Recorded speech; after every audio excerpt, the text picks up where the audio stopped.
Hello and welcome back to the Luke Deckard Show. I'm your host, Luke Deckard. So tonight, I have a really special guest. I mean, all my guests are special, I should say. I know I say that every week, but every week I have a special guest, and it's really special.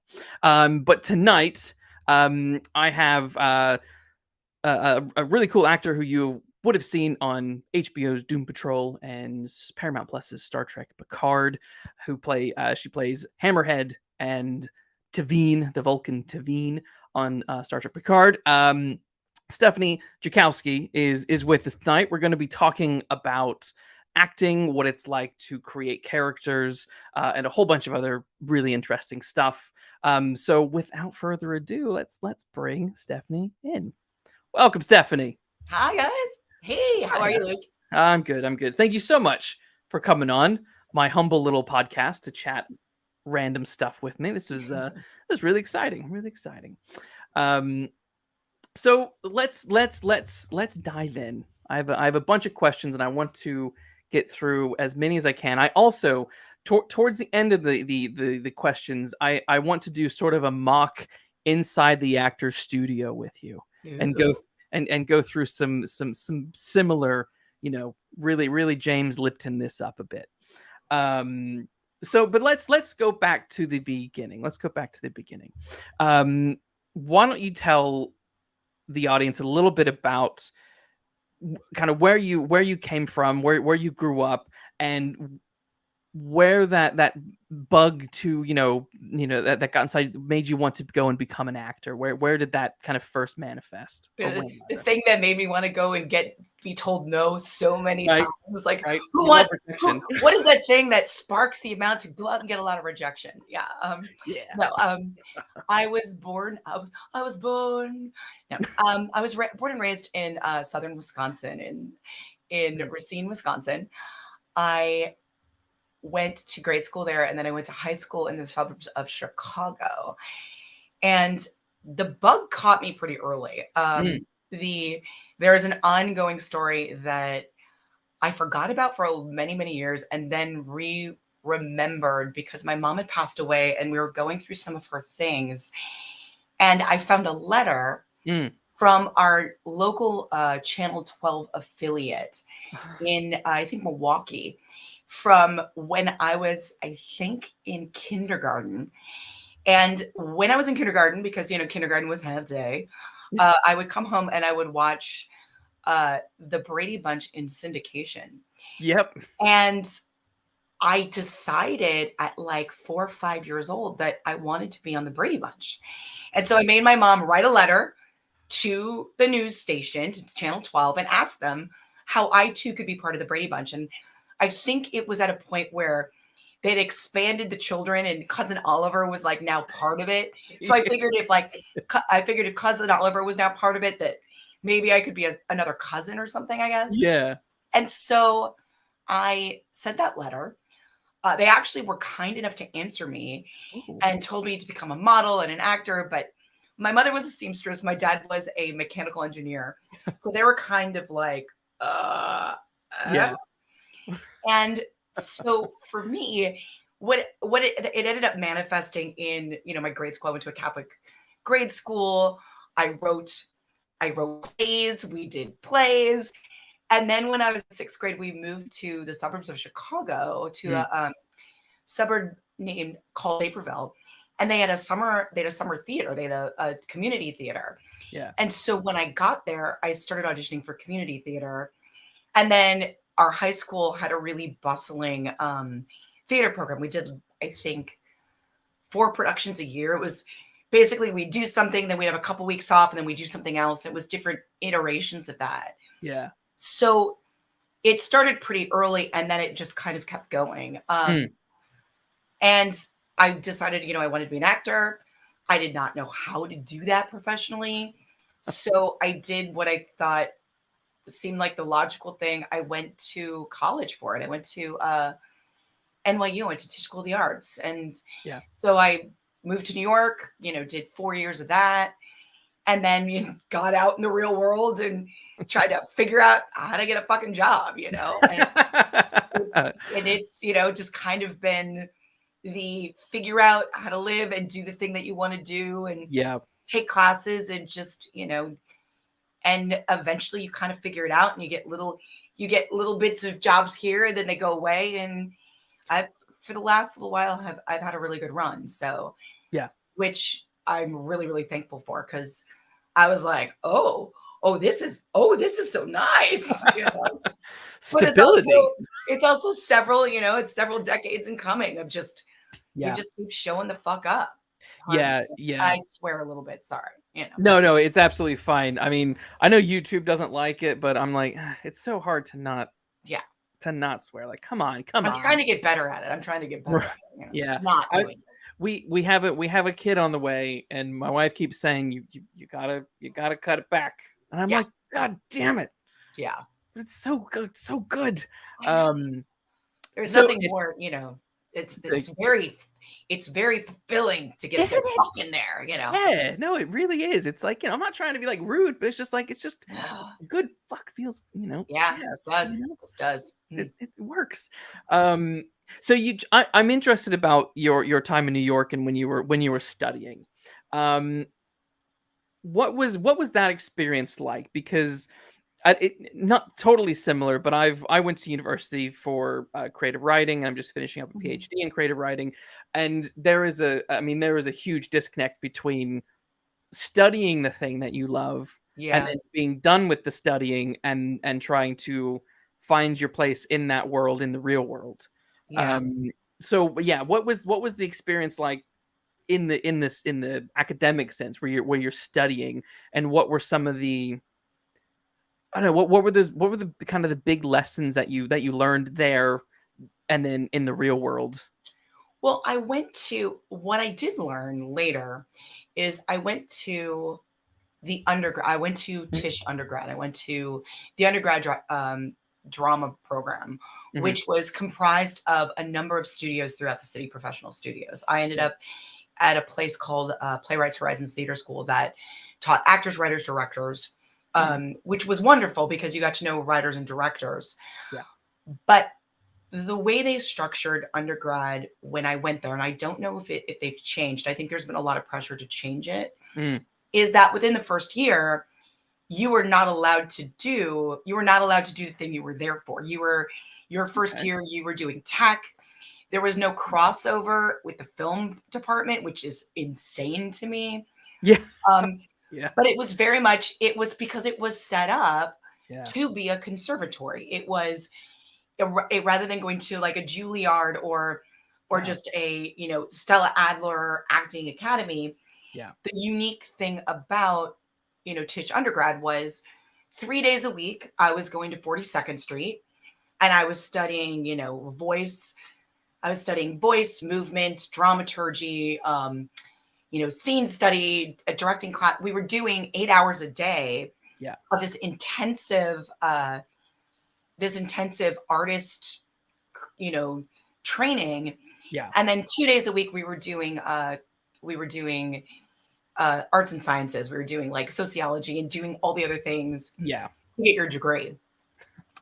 I will say that when you're doing like really intensive 8-hour days, your classes are like, Sex and Society. Like you're trying to take, in certain respects, at least me, I'm like trying to take the easiest classes to pass. Yes. Because, from 6 o'clock in the morning, you're like working on how to do a link ladder technique. And you're also, I think the thing that's funny when I look back on it, I was 17 years old and it was this thing I really wanted to do. Yeah. But also the thing that I didn't realize is that we, especially in America, grew up in a very specific, structured schooling in the sense that it's a right, wrong, yes, no, like it's very linear. Yes. And the industry that I was going into was so not linear at all. There was no like, if you do this thing, you will get this. Like, that's not how it works. No. Which is thrilling and also terrifying, right? Yeah. So it was, every year was slightly different. For me, I think the biggest lesson I learned, and this is not as an actor, I went in to NYU. My parents were getting a divorce. My dad didn't want me to go. We really didn't have enough money for me to go. I managed to go through my first year, and then my second year I got scholarships. But I got to a point where I couldn't afford to go, so I became the president of the student council.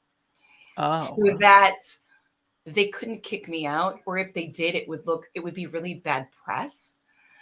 And I found that when I became part of the student council, it was a very weird look inside private universities and how much money they have and where it gets distributed and how it gets distributed. And so for me, I was like, oh, I can go to school. There's money for me to go to school. Yes. I just need to figure out how to fucking get it. Yeah. And so my way of doing that was, I mean, I'm not saying I blackmailed them, but like, I was like, it literally was like, so we're throwing this, freshman orientation, but I can't afford to go to school because they retroactively canceled my financial aid. What do I do? Yeah. And they're more likely to help you. Yeah. And so that in and of itself, I think moving forward for me for life was a very important lesson, which is not the one that you go in, looking for. Yeah. But it was like, it was going to be a thing of, dude, you are going to try to be in this field. Yeah. That does not guarantee you consistent work. So how are you going to make it? How are you going to sew this life together? Because, I'm coming from a very traditional background of 9-to-5 job. This is what you do. So how do you make that happen? Yeah. And I think for me, I got technique, I got voice training, I got all of these things that I put in what Bob Moss, who's the head of Playwrights Horizons, called your toolbox. Yeah. And they're like, you have this toolbox, but every role is going to come differently and you're going to use different tools. Yes. So I had this toolbox. And also, because moving to New York is a very big culture shock. Yeah. I felt that by going in a place that had some sort of system built in, it was an easier way to go there. Yeah. To then try and audition for off-Broadway plays and things like that. So it served a lot of purposes. Yes. But I feel like I can only see them in retrospect. Because also in undergrad, at least at the time, they didn't expect their undergrad actors to actually work. Like they brought in more actors to help pay for the film department. Like now again, this has changed, I hope. But basically their actors that went out and actually worked were from their grad department. The undergrad was kind of like, oh, there's a bunch of 16, 17-year-old or 17, 18-year-olds. They're going to come do their thing. And then they're going to go and be lawyers, or they're going to go do something else. And there is a large portion of people I went to school with who, as soon as we graduated, were like, nope. And went directly to grad school for something else. But there is also a large, large portion of people I went to school with who are still directing, who have figured out, or doing theater, or have stayed in it. And, it's a lot of money to spend for a life that right. pay you back. So yeah, no, I totally get that. I remember the first day of my MA, which was in creative writing, and the lecturer said, it's great to have you all here, because here an MA is only 1 year, one academic year. You're done. For most MAs, which I don't know if it's longer in the States. It's been a long time since I've been there. And he was like, most of you, when you finish this course, will never write again.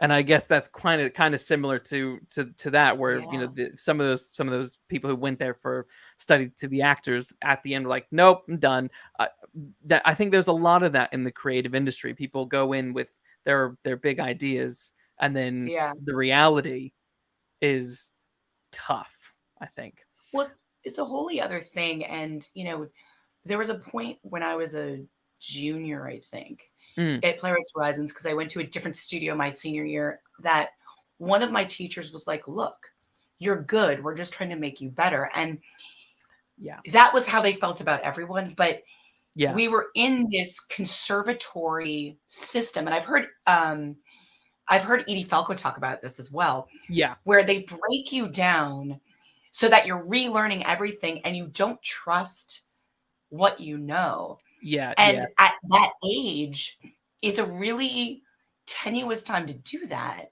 yeah, because so much of acting comes from life. So much of it is about instinct. And when you're in this thing that you are thinking of, you're taking very rationally, and you're like, how I do things is wrong. yeah, It's a really hard thing to kind of come back to a little bit, yeah, yeah, So definitely. it's it's wonderful because, years later I did an intensive for 10 weeks at Mm, Steppenwolf. Like, I think it was almost 8 years after I graduated, hmm. where I had the luxury and the experience to be like, oh, I every day of the week get to come do this. Yeah, And I probably as an actor grew more from that yeah, than I did for my 4 years, because I was still growing as a human being. yeah, yeah, definitely. Um, what was if you can comparing the three, stage, TV, and film? Yeah. Is there one that you love more than the other, or have a particular affinity for a particular reason, or is it just any chance to act in any mode is the bee's knees? I am of the mind that any chance to act in any mode is literally the bee's knees. Yeah, yeah, Because also I found that, as I'm a 5'10" female with a very deep voice. And I was that when I was 18 years old, 20 years old. yeah, So the different roles you have yeah. they're kind of few and far between. And I've been very lucky that the ones that I get are Mhm. really interesting. Yeah, But I don't discriminate as to where they are. fair enough. In coming up, my big inspiration is I wanted to be on Broadway. I wanted to be a musical theater actress, Mm, and I could sing. And wait, it's questionable. I mean, I can sing. Um, I move well, but I'm not a dancer, and I have a very deep voice. I have like this low voice. And I remember same teacher was like, "Oh yeah, you've got this woman's voice in this girl's body. You'll work when you're like 40." And I'm like, great. thanks. So Ow. what you do, or at least what I did, because I'm somebody who likes to work. Yeah. So you go to where you are needed, and you go to Yes. where they can utilize you. So I did a lot of off Broadway theater. I did the US premiere of a play about an Elvis fanatic. I played an Elvis fanatic in dinner theater. I played an Irish pirate Love named it. Grace O'Malley, who is still one of my favorite people in history. Yep. And then I got to a point where I was like, well, I love doing theater, and I was doing off of Broadway theater rather than Broadway. Yeah. And what would end up happening is you would rehearse, and Yeah. you'd have to take off work, and then you'd have to go and work to pay back the money that you like to replenish your funds. And I was like, Yeah. I want to go try working in film and TV, because it doesn't necessarily take as long. But if it does take as long, they have to pay you. Yes. Yes. Yes. Well, there's a question in the chat from I Want My TV Now, Yeah. who asks, who were your role models growing up? Teachers, parents, directors, etc. Well, I mean, from my early onset, my inspiration was 100% Olivia Newton-John at Grease. I mean, 100%. That's why I wanted to be, Yep. a that is why I wanted to be in musical theater, etc. Directors, I love John Sayles. I love what he does with character. As I got older, I started looking specifically, as I mentioned, like I'm a 5'10" woman Mm. where, and you don't see people of my stature in the same way. There's 5'10" females, like now we're getting, there was a point where when people didn't think it was, unkind to leave our transgender brothers and sisters out of the conversation, Yeah. where Yeah. I was playing, I was playing transgender females. Interesting. Well, only one play, only Right. once. But, so I came to look to where I saw myself represented Yeah. to find where I wanted to go. Yeah. And, on Broadway, that was, people like Donna Murphy. Mm-hmm. It's on stage and in film and TV. It was Janet McTeer. It was Allison Janney. Mm. It was people who, specifically women, my height, my stature, who were doing work and how they did it. Yeah. And when it came to film and television directors, it was directors like John Sayles. It was directors who were taking characters that were not necessarily what you saw in, the 90s. It wasn't that cut from a cloth, like this is what TV people look like. Yeah. Yeah. Although I am he's had a bad rap post of it, but I also loved, Buffy the Vampire Slayer. I loved Carrie Fisher. I had a big affinity for, and I'm so glad to be working in that genre for sci-fi and for action stuff, because also, I'm very physical. So I wanted to be able to do all of those things at once. Yeah. Yeah. That's fascinating. It's such a bonkers thing when you start kind of breaking this stuff down and you realize what the stigmas are and what the requirements are for certain roles and where someone is rejected because of height or it's so, to me it's so weird. I know it's really typical, I know it happens, but it's an odd one. It's you can look at it two ways. And you can look at it as if, well, I don't fit in and this sucks. Or and I've had it from both ways. Like I used to have a friend who was an agent who was my agent, but was like, her opinion of me is that I was never going to work because I was too big. Jeez. My agent now is like, holy shit, you are very unique. And when we met, he was like, dude, you are not going to go out for everything. He's like, there are some people I know who got all the time. And that's actually changed a lot in the last couple of years. But he was like, but what you will go out for, when you go out, you will be really right for it. And that has kind of always been my trajectory. It's always been when I'm going in, and mostly it's been, film and TV right now. Yeah. But I'm going in and I'm seeing people I've seen before. Yeah. Because when we're looking at a physicality, there's only so many of us. You know what I mean? Yeah. Yeah. No, it's interesting. Okay, in terms of kind of creating characters, and we'll start pivoting a little bit into a bit of Doom Patrol and Picard stuff. Sure. But in terms of kind of creating character in general, what do you think are the key ingredients for you as the actor to bring a character to life? I know that I've done a good job in two ways. When I can feel it, when the words are just part of my body, when it's so ingrained that it just flows. It's not the monkey mind or whatever is not overthinking it. It's just being. Yeah. And I know I've done a good job when I watch a television show and I know it's me, but I'll find myself I'm not being like, oh, it's me. It's seamless it's seamless as part of what we're trying to create. Yes. For me, it's always about, And because a lot of times I'm playing a supporting character is being on that show, supporting the idea of that show. Yeah.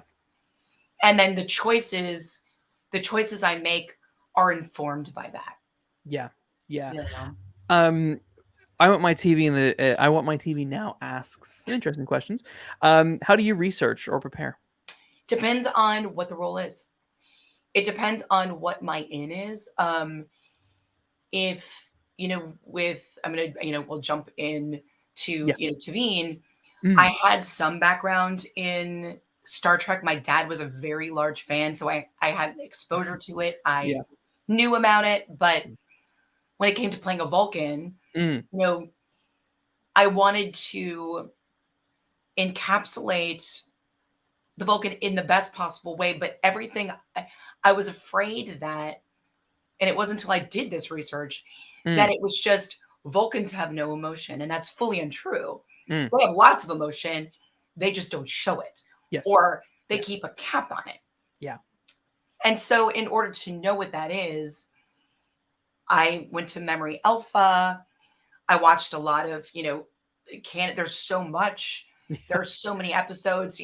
I was lucky enough to have the production secretary give me a list of Vulcan-centric episodes from previous tracks. But so for that, that's how we got into that. And then also physicality. If we're a creature who is something that feels very deeply, but is also very rational about those emotions, what does that feel like? So I'm physical in that way. A lot of times, depending upon what the character is, I will, and I do this is straight from like theater training, is how does my body inhabit that space? How does it walk through that space? If it were an animal, what kind of, like, in certain respects, sometimes I don't think I found an animal for Tavine, but in certain characters, it'll be like, oh, what if I walk this way? How does that inform the character and the choices and the interaction? Is there an animal for Hammerhead in Doom Patrol? There is not when I think of, there wasn't a specific animal. There was kind of almost a gesture, like people are talking. It sounds so like, but this idea of like shoulders back, there was almost a preening peacock. But the peacock is too pretty because there was something really vicious about how she interacts in the outer world. You know what I mean? And that changes in the inner world. So it's when I think about it, there was something sort of like Hulk like. I don't know if that's, but you don't look like a Hulk, obviously. But there's something like intimidating. Like you're like, if you're coming towards me and you're pissed off, I think I'm fucked. There's a way Hammerhead, like, you hold your stature and how you move through space, where like you're not, that you don't want to fuck with her. And that's and that's what's interesting. Like, and that's always interesting. Like, that's always the thing to play with, is how you hold your own energy in that space and lend it to, whoever you're playing. And I don't jump too much into Tavine just yet, because I want to build up. But I do want to say, I mean, when I started watching Picard season 3, I was genuinely impressed. I was like, this person doing this Vulcan is like nailing Vulcan, like nailing Vulcan. And because I mean, there's I don't think.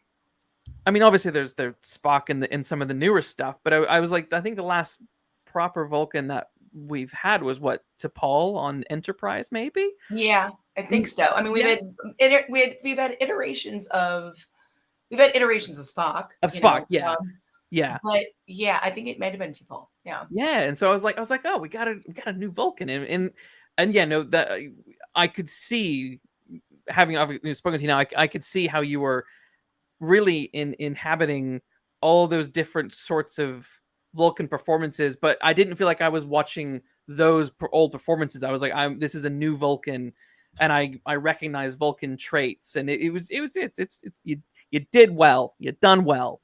Oh, well, Um, thank you very much. I mean, yeah, I yeah, just, you get where, I mean, that is one of those things. And like, you start playing in a giant franchise and you're like, God damn, I better get this right. yeah. Well, actually, I'll ask one question about that. I Yeah. mean, what was there any sense of, and maybe you sort of answer that, was there any sense of intimidation about coming in and playing not just any kind of character, not just any sort of, but a Vulcan on a Star Trek show, and or was it just pure, or was it just total excitement, or was there any sort of like, I don't think, in terms of playing a Vulcan, I don't hmm, think I really thought about yeah, how, you know, um, how significant that was, because right, I was dealing with the, acting with, being on set with, Sir Patrick Stewart and what, like, it was more like, oh, I'm joining yeah, this.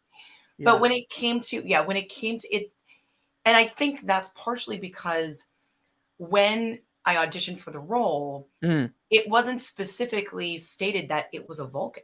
It was was gonna it ask was that, just a yeah, science officer, and it was just lines that right, were, semi-fake lines yeah, that I interpreted as being, they felt very Spocky. They right, felt very Vulcan-y. yeah, So I was like, well, I think this is what I'm going to do. This is what this is. yeah, And then based on that, the showrunner and producers were like, yeah, we're going to make Tavina Vulcan. And yeah, then we'll decide about the hair, so it was based on my tape, and right. then based on decision like, oh, we like that. Yep, we're going to do this. You know, Yeah. Okay, so that's interesting. So was it that this character, this science officer, nondescript science officer, could have been anything, or were they hoping that they wanted someone to play a Vulcan and you just nailed that? I don't know. Interesting. I That's don't interesting. know. I know that the breakdown said science officer. It didn't Yeah. say, Yeah. one species or another. Yeah. And then it was, and I made I know that I made the choice, and Yeah. they were like, yeah, you're right. Yeah, this is what it's going to be. And so I was like, That's awesome. Okay. That's Yeah, so I awesome. didn't bother to ask if it was, anything else, because I was like, I booked the role. I guess is what we're doing. No, I love that. That's awesome.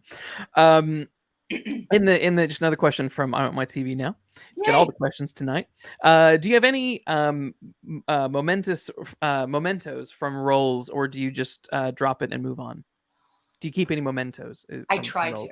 I try Yeah. to. Like, but I'm also somebody who follows the rules. So I don't Ah, like, I don't want to get in trouble for taking anything. hmm, Um, we've created mementos a little bit, like from Doom Patrol. yeah.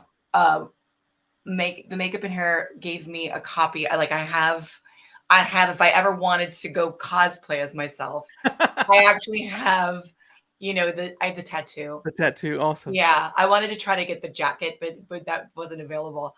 And I thought about buying it, but so I have the tattoo. Yeah. In certain things, I am a big proponent of. I am very much. I'm not a mom, but I'm so like that person who's like, I want everybody to feel at home, and Yeah. I'll buy gifts for people. And Oh. this second season, was it second season? Yeah, it was second season. I went on Etsy and had, for most of the Janes, the ones that kept showing up again, and Yes. Diane, you could buy little puzzle pieces that all fit together. And so everybody got a keychain, and so I have that. Oh, Just weird stuff. Just weird stuff like that's that. cool. Sometimes I'll save. I have my first call sheet of my very first job. Oh, Things what's like that? that. Like, I'll save stuff like that, scripts, things like Yeah. those kind of mementos. I'll save. What's the call sheet? Do you remember? You must remember, I'm assuming. I believe the call sheet is from Criminal Minds.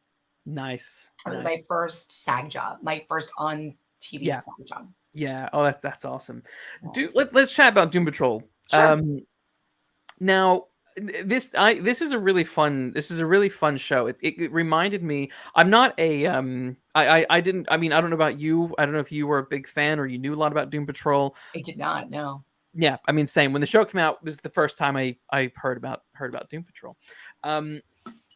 What was, I suppose, what was it like playing a piece of someone's psyche?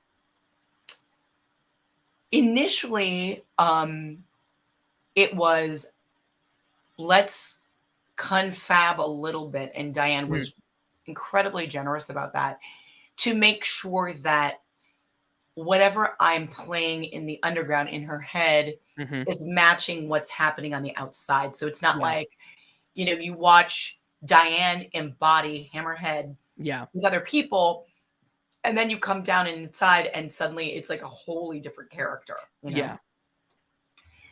So that was step one. That was making sure that happened. You know, when I auditioned for it, Mm. the casting directors, it wasn't on screen. You couldn't see it yet. It's that thing about auditioning for a new show Hmm. that you haven't been able to see and have a sense of what the tone is, right? Yeah. And so for me, I went based off what I knew they Yeah. had described it as. And then the casting director gave me some adjustments, and I got cast. Yeah. And then again, this is when that research comes in. I went out and I bought, Grant's versions, Grant and Hmm. Richard Chase's, that they had, like, I think the first, they have volumes of all the Yeah. episodes. And so I bought it and I just absorbed what that was, because I knew that was a source material. Yeah. And then when as it keeps going, I think the interesting thing for me, or the thing that, or at least how I played it, and apparently producers liked it, so I guess it worked, because they can always be like, no, no, no, we need you to do this. Yes. Of Is course. You always have to keep in mind that, as I've stated before, like, you're being part of this bigger thing. As being part of Jane, you are this part of Jane, and your job on the outside Yeah. is to defend people. Yeah. But on the inside, it changes just a little bit, because you have a relationship with other personas. And Yeah. so from there, it allowed, that aspect of it allowed me to, I think, have a little more depth in Hmm. something that I feel like could have just been like, I'm tough. That's it. Like, Yeah. I'm tough and I'm angry. And it, for me, it was, okay, well, Hammerhead's actions and what Mm. she does is in reaction to this anger she feels. Yeah. But what is that anger comprised of? And it's breaking down anger more specifically into what anger is for all people. Yeah. You're angry, but you're angry why? Because you're hurt, Yeah. because you feel rejected. Like, you break it down into things that are more vulnerable, or talk to the vulnerability of this person, or this persona, or the larger person, Yeah. to then be able to play those different things within, I guess, that world. Yeah. And another question from Frank. His name's Frank. I don't see him Oh, now. yeah. Have you ever gotten deep into a role where you had to adjust when finishing for the day? Where I didn't want to take it. I'm gonna. I Have you think. ever Heath Ledgered it, I guess is what he's trying to say. Yeah, like, I've gone so method that I Yeah. haven't been able to pull myself out. Yeah. Not yet, honestly. Yeah. Yeah. Not yet. But again, this is also, for the most part, my roles have been being a supporting character instead of a main character, or we haven't had something where you have to carry that storyline longer. Yeah. And Yeah. depending upon what the emotional life is, Hmm. I can see that happening. I mean, not in a negative way, but Yeah. I mean, I think my husband will attest, whenever I go away and come back, Yeah. and I've been on set, some of it sticks, some of it Yeah. sticks. I drop a lot more F-bombs coming back off of Doom Patrol than I ever do in life, I can imagine you come back from Picard and everything is really logical. Yeah. Well, Um, I gotta say, working on Picard, as anxiety ridden as it could be, like, I did a lot more meditating on that. Like, part of me is like, I gotta get back to that meditation, like, just yeah. trying to, What was that like going into season 3 then? Because I mean, the secrecy, the level of secrecy on that was, intense. Yep. Yes, it was.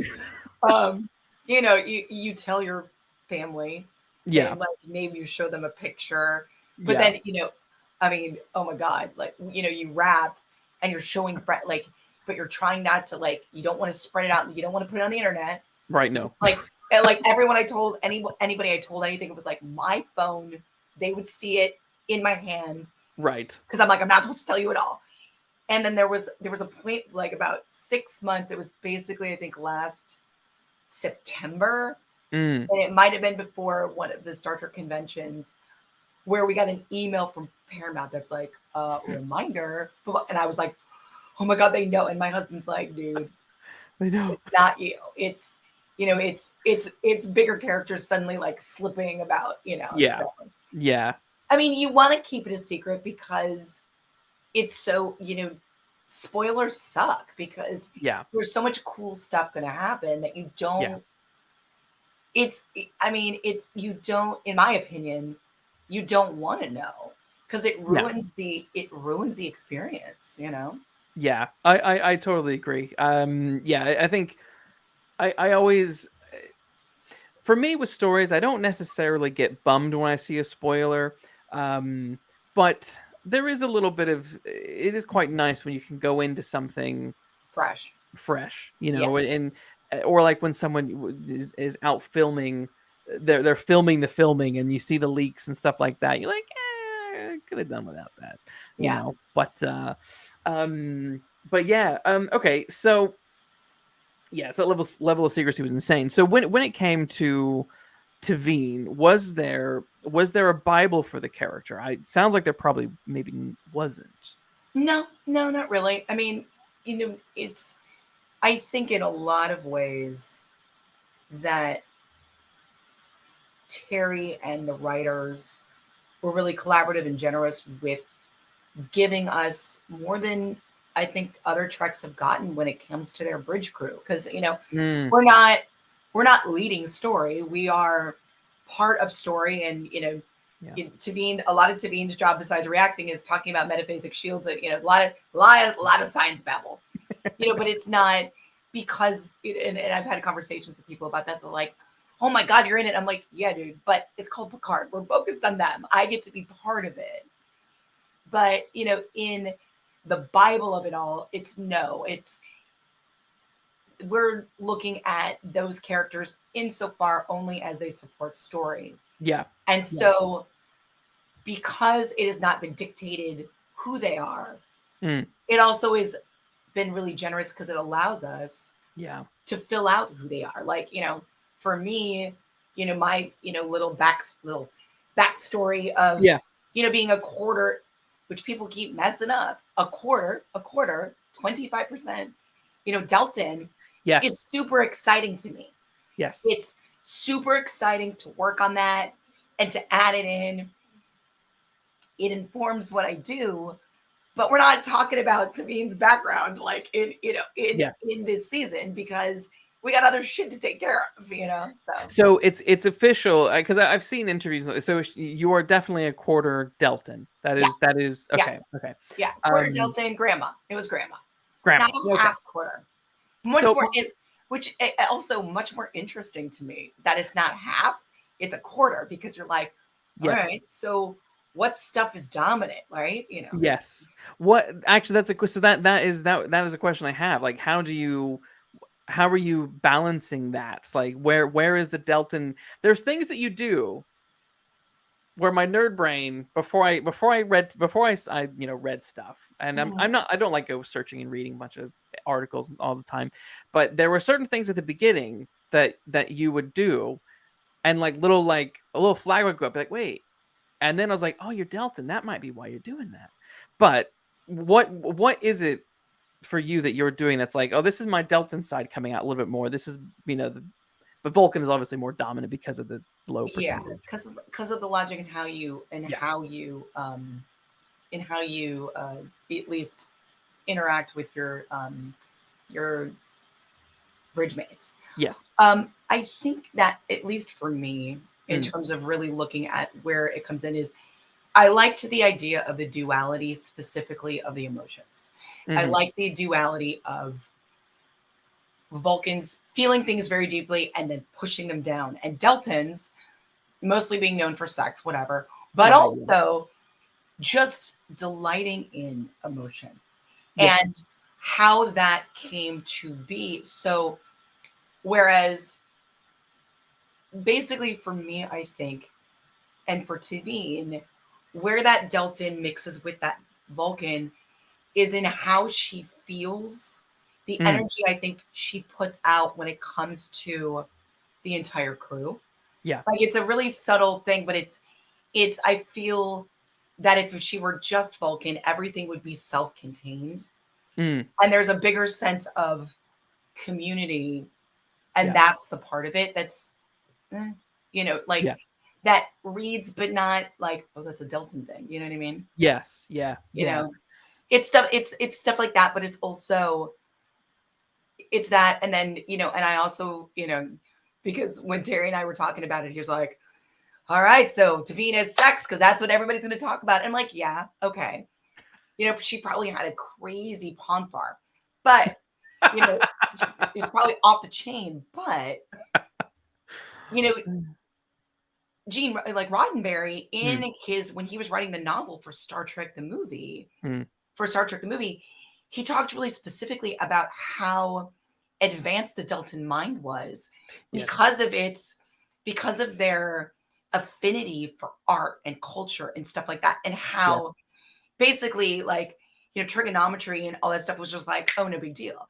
So I think it also I think that part also factors in to how Tavine knows things. Like I think there's a bigger sense, like I don't know how to explain it, but I feel like as just a Vulcan, it's what is going on here. And as a Vulcan and Deltan, it's the circle of awareness just gets bigger.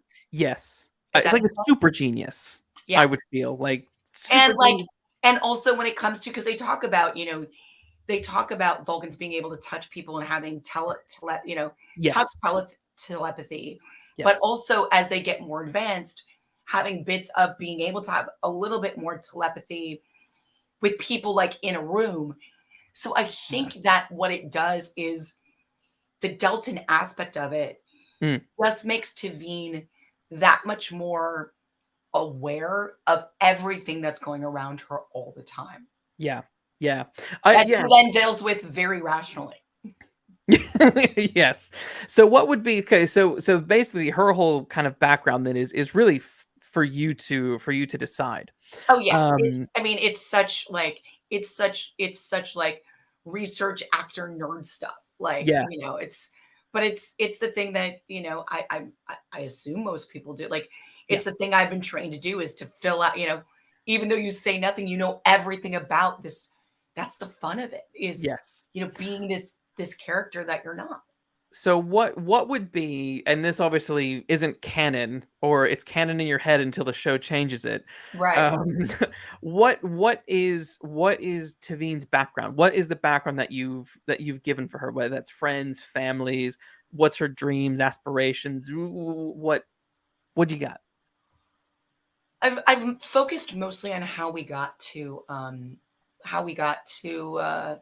the Titan. Why in particular, because Terry flung it out in the world like, all these captains wanted her, but Titan got why did they get, because I think she did go to Starfleet Academy, but I think she also went to Vulcan Science Institute. I think I believe that the upbringing of her parents were both Vulcan, but her if her grandmother was Deltan, I believe on her mom's side, the growing up with that and the pull back and forth on what that did to her mother and how that ended up with her father, and just kind of delving into that kind of stuff. Like that's the stuff that is really where, if she has siblings, I believe she does. And also if they have that mix, how it presents in them, like, you know what I mean? So I've thought about a lot of that stuff, but not to, just for my own shits and grins, or You know, Yes. if I decide to go write a fan fiction to be novel or some shit like Yes. that, right? Yeah. So for anyone listening, this isn't entirely canon No, yet. there's Um, I yet. have thoughts. I have thoughts. You have I have thoughts. thoughts. What if in an ideal world, you guys get a spinoff, Yeah, right? The Titan show, Star Trek Titan or whatever, like right. Star Trek Legacy, whatever they want to call it. I don't care. Um, what would be a story, a Tavine story that you would like done? The one thing I wanted to do, because we got along so well just as people, Mm, is I liked the idea of a modernized version of the Spock Kirk relationship mm. with Tavine and Jack. Like Oh, if cool. if Jack, like if for some, we don't, if it, like, depending upon how it all works out, like, Yes. Yes. I did, like, that was in the thing. I was like, I wish we had, like, I just want to be like, we're friends, or, I like Yeah. that idea. I think it would be really interesting to also take a little deeper look into her past and look at possibly her family and the relationship of her family. Yes. Because it, there's again, not canon thoughts, but like, Yes. if you had a grandfather on, like, again, if we're talking a quarter, Mm. we're talking like Vulcan, we're talking like Vulcans, let's say a dad with all Vulcans, and Yeah. then a mom who's like, is a half breed, as it were, Yeah. half breed, Yeah. but maybe presents more Vulcan, like, and what is her, if her mom's Delta, how did that happen, and do you hide, did they hide it, all Right. this stuff, I don't know, all this shit. Yeah. Yeah. That's actually really interesting. Did they hide it? Did they? Oh, that's interesting. I never thought about that. I Or mean, did she hmm, hide it? Was her, I think about, all this, truthfully, like, a lot of this stuff was based on my own parents are very, mm, that they were very Delta and very Vulcan. Like, right. so it was kind of an easy, like, oh, Yes. what if, and it's kind of an homage to both of them a little bit. Yeah. But that thing of how we come to be and how we're all just not one thing, and Yes. when stuff comes up and when it doesn't. And so I think that would be interesting. But Yeah. if we, it's, we got to see, how it all goes down. But at Yeah. least in the thing, I was like, to have like a newer Spock Kirk Mm, relationship, like Jack or Sydney, or just, you know what I mean? Like, yes. that kind of seemed Yeah. like it would be kind of fun. Oh, I totally agree. And I have to say, what's been really fascinating about this season is I know a lot of the bridge crew hasn't had a lot of time Mm. on screen. Yeah. You're facilitating the story that is the swan song for the next gen crew, which is wonderful.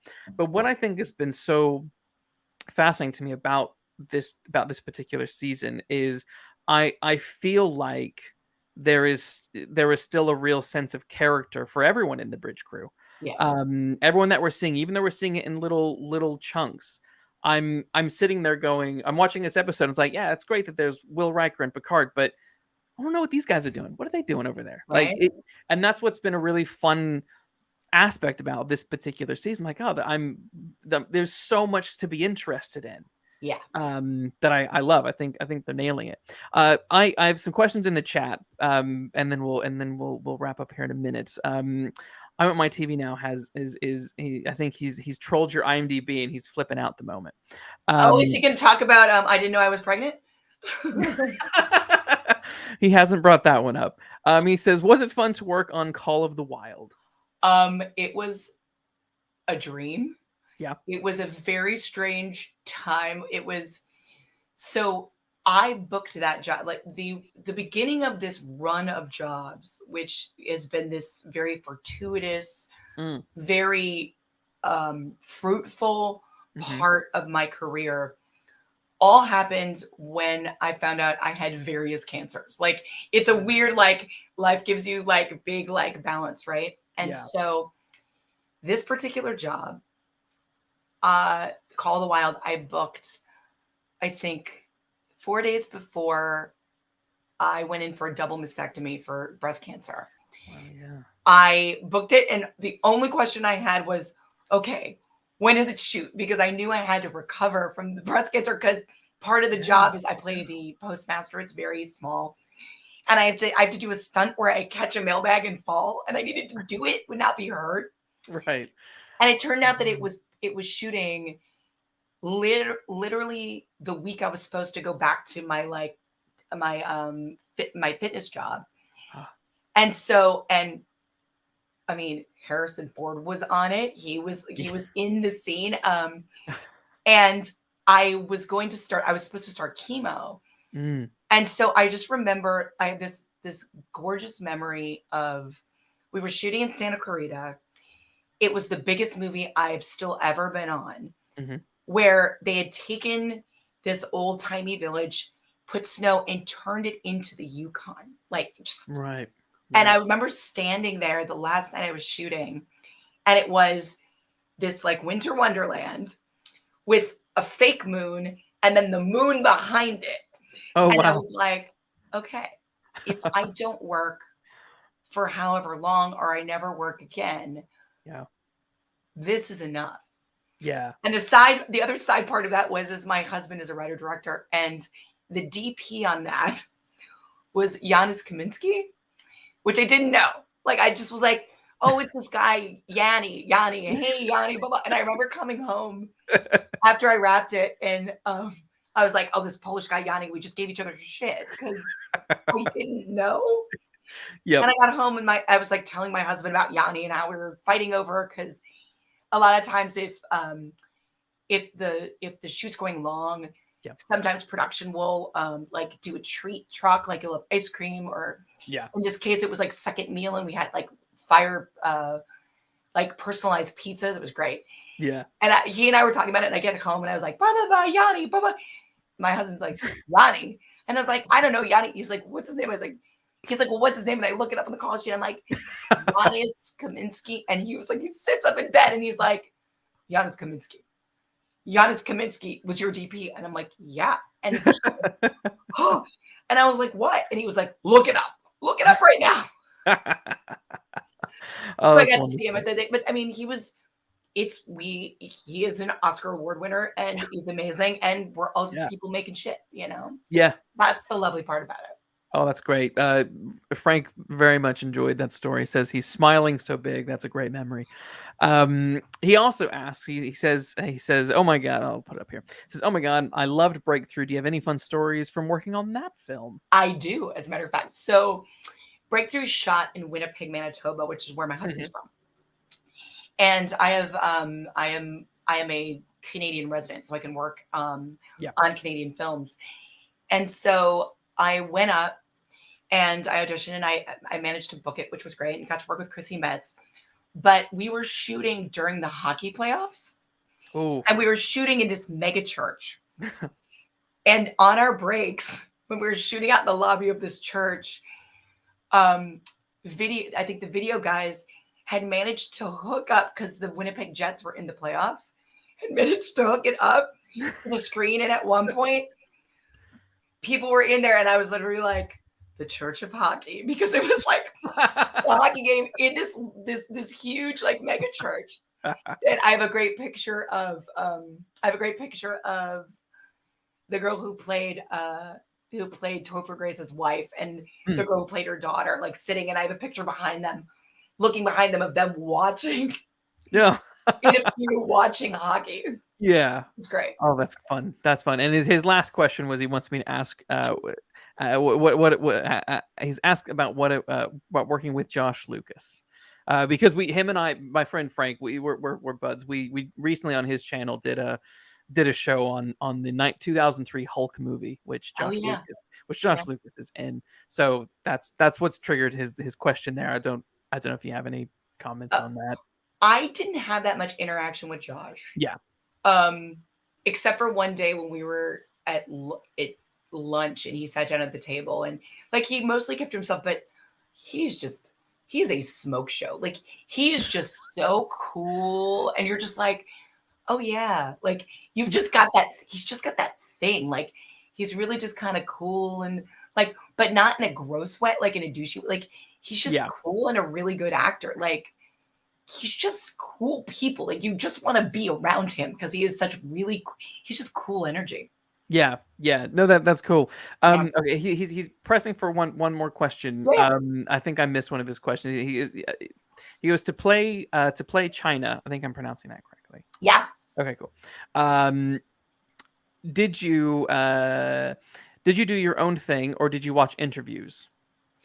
I watched so many interviews. I watched as many interviews. It was a very fast turnaround. Yeah.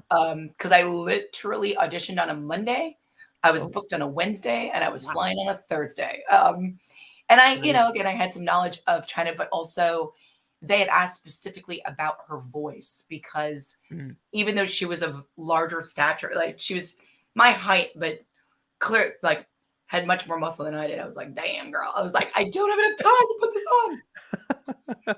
But I watched her mannerisms when she was interviewed because her interviews were different than her persona as China. Her interviews as Joni were different,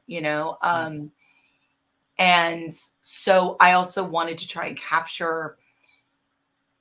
She had a vocal quality that I think was slightly put on to balance out her stature. She kind of had this vocal fry that was a little up in the front, that was a little here. I think to try and soften this thing that this incredibly gorgeous human you saw, because we were at a time and in a place that she was, she was the ninth wonder of the world, but she was still having, and people were still like, well, she's not quite a man, not quite a woman. There was that weird thing about it. So, yeah, I watched a ton, and I also I just watched not long ago. They did, I think A&E did a 30-minute thing on her. I think it was on A&E. They've been doing a bunch of biographies on the WWE stars, and it was heartbreaking. Yeah. I mean, because she was so unique, and I just think that I kind of think that she was before her time, and if she had come out, or if it had been even 10, 15 years later, that maybe we'd still have her. Yeah. No, I totally. That's the story is Frank has very much enjoyed that story.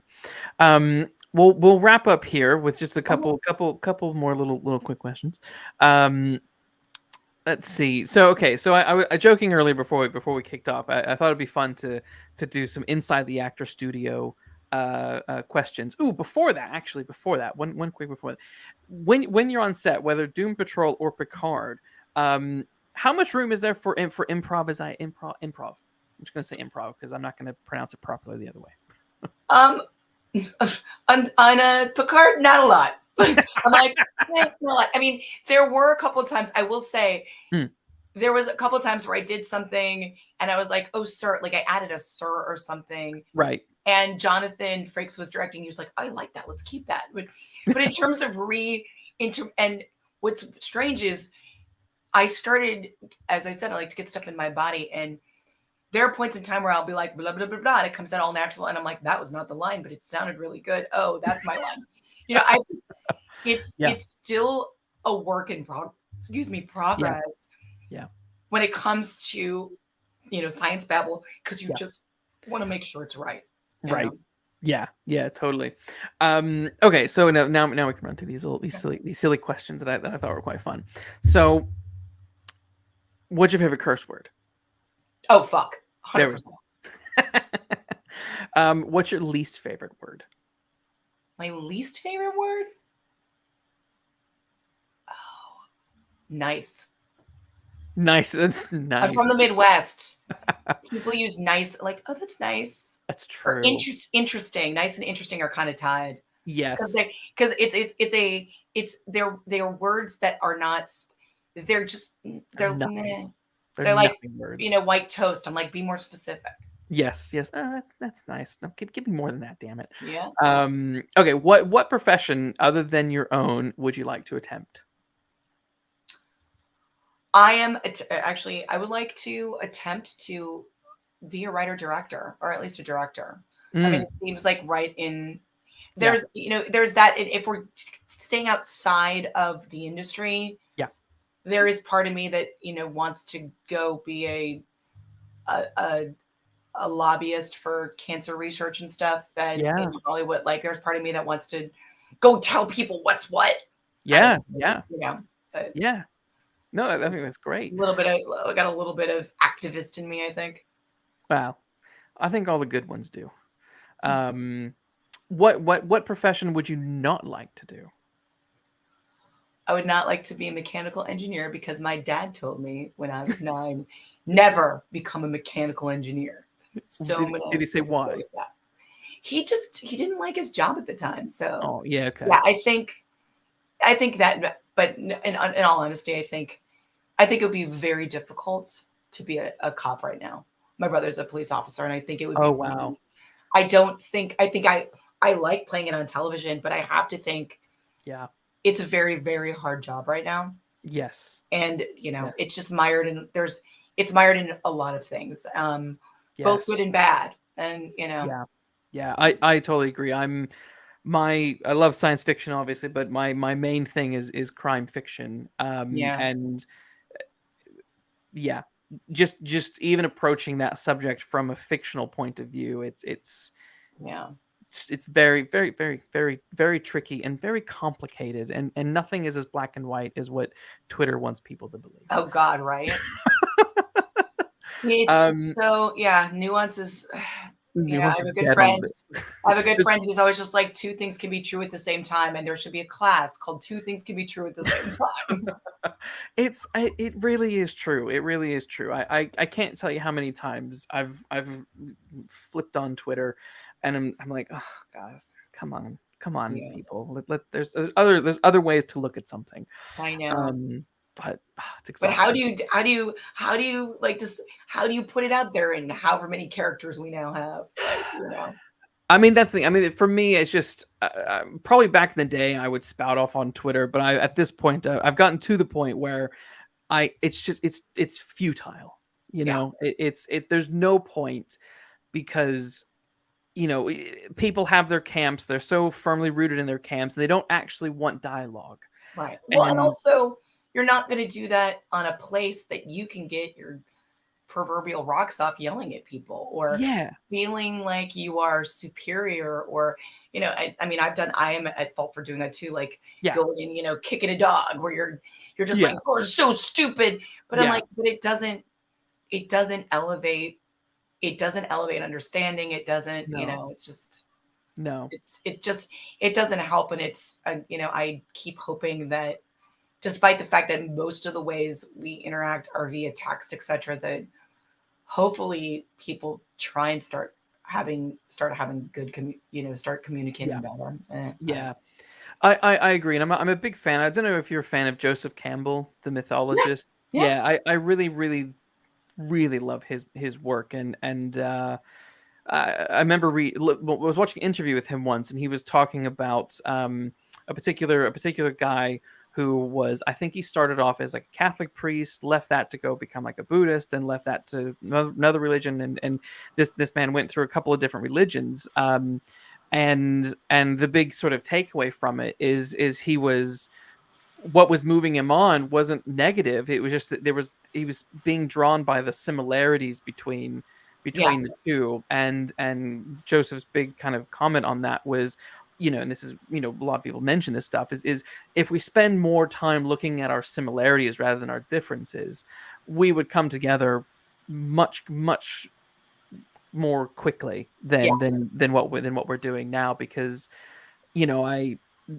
I'm from the States, from Indiana, very, very, very red state. I'm not red, but I know a lot of red people, and I know they're not all evil. You know what I yeah, mean? And but that's a complicated conversation to have with Twitter. yeah. Well, You and just it's also just a case of, it's because I'm from Wisconsin, which yeah, was very blue and has moved very red. And yeah, I have family members who are, very Catholic yeah, church. I was raised Catholic. I'm not, yeah, fault Catholic or whatever, but Yeah. You know, I look at my uncle, for example, you know, who, when I was in college, was like, you know, gays, blah, blah, blah, like, was just like, they should not. And now that his daughters are grown and Yeah. it's 15, 20 years later, he's just like, yeah, whatever. I don't understand. You know, and Yeah. it's just, it's people are afraid of things they don't understand or haven't experienced. Yes. And, you know, you don't come around to something unless you have that exposure. And Yes. it's, I don't, you know, it's trying to both, I think, give grace on both sides, because there's also Yes. the unwillingness to feel uncomfortable Yeah. from someone who doesn't want to know, but then also the, you know, the people, sometimes it feels like, you know, you're trying to be like, you need to understand this way, and you know, it's just like, Yeah. you got to meet people where they are. And I don't Yeah. think that people, I hope at least, Yeah. that people are not so far gone that there isn't, that we can't move to a place where we start to see our similarities. I really do. Yeah, I agree. I hope for the same, because it's a very, very complicated world. I know. You know, not that the past hasn't been complicated, but this is a particularly complicated world that made more complicated by social media. Oh God, yeah, yeah, That's, you know, yeah, which is why I'm always a big, you know, a big proponent of Star Trek, and well, the X-Men as well. I yeah, any sort of allegory that pushes, you know, the welcoming of diversity, and this is why I've always loved Star Trek more than Star Wars, is that Star Trek was never about going in guns blazing. It was never about the action. It was about dialogue yeah, and coming together. And I think that's, you know, and again, back to Picard. It's been you know, season 3 so far has been tremendous in kind of, you know, nailing that we need to talk through our problems. We're not just going to shoot up and, you know, we're going to like, you know, we're going to sit around the conference table. Everyone loves that goddamn conference table. You know, and work through the problems and push towards a better future. yeah, But yeah, we should wrap up now. I've yeah. kept you a bit longer than I planned. That's okay. Stephanie, this was so much fun. Thank you so much for having me. No, yeah, thank you for coming on. I had an absolute blast. Hopefully we have you back on sometime in the future and Absolutely. chat about some other stuff. But Yeah.